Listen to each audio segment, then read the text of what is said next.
എല്ലാവർക്കും നമസ്കാരം. പുതിയ ഒരു വീഡിയോയിലേക്ക് സ്വാഗതം.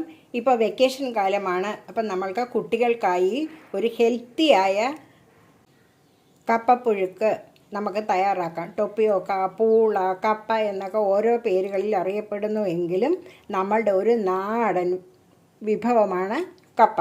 ഇതിഷ്ടമല്ലാത്തവരാരും ഉണ്ടാവില്ല. അപ്പം ഞാനൊരു 1/2 കിലോ കപ്പ തോലൊക്കെ ചെത്തി ചെറുതായി നുറുക്കി കഴുകി ഇതേപോലെ വെള്ളം ഒഴിച്ച് വെച്ചിട്ടുണ്ട്. ഇതിലേക്ക് കുറച്ച് മഞ്ഞൾപ്പൊടി ഇട്ട് കൊടുക്കാം, പാകത്തിന് ഉപ്പ് ഇട്ട് കൊടുക്കാം. ഉപ്പിടുമ്പോൾ അല്പം കൂടുതൽ ഉപ്പിട്ട് കൊടുക്കണം കേട്ടോ, വെള്ളം ഇതിലേക്ക് കൂടുതൽ ഒഴിച്ചിരിക്കുന്നത് കൊണ്ട്. ഇനി നമുക്ക് കുക്കറിൽ ഒരു 2 വിസിൽ വരുത്തിയെടുക്കാം. ഇത് വേകുന്ന സമയം കൊണ്ട് നമുക്കിതിലേക്ക് ആവശ്യമുള്ള മസാലയും കൂടി തയ്യാറാക്കിയെടുക്കാം. മസാല തയ്യാറാക്കുന്നതിനായി ഒരു 150 ഗ്രാം ചെറിയ ഉള്ളി തോല് കളഞ്ഞ് എടുത്ത് വെച്ചിട്ടുണ്ട്. ഇതൊന്ന് നമുക്ക് നുറുക്കിയെടുക്കാം. പാനിലേക്ക് ഒരു 15 മില്ലി വെളിച്ചെണ്ണ ഒഴിച്ചിട്ടുണ്ട്. അതൊന്ന് ചൂടായി കഴിഞ്ഞു.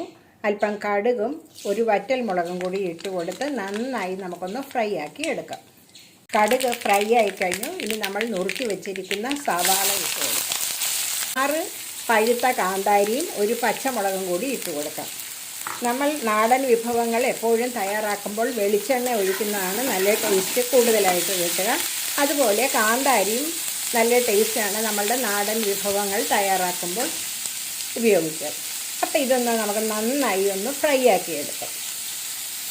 വേവിച്ച കപ്പ നമ്മൾ ഊറ്റിയെടുത്ത് കഴിഞ്ഞു. നന്നായി ഫ്രൈ ആയി കഴിഞ്ഞു. ഇതിലേക്ക് നമുക്ക് വേവിച്ച കപ്പയും ഒരു 50 ഗ്രാം നാളികേരവും അല്പം കറിവേപ്പിലയും കൂടി ചേർത്ത് നന്നായി ഇളക്കി എടുക്കാം. രുചികരമായ നമ്മുടെ കപ്പപ്പുഴുക്ക് തയ്യാറായി കഴിഞ്ഞു.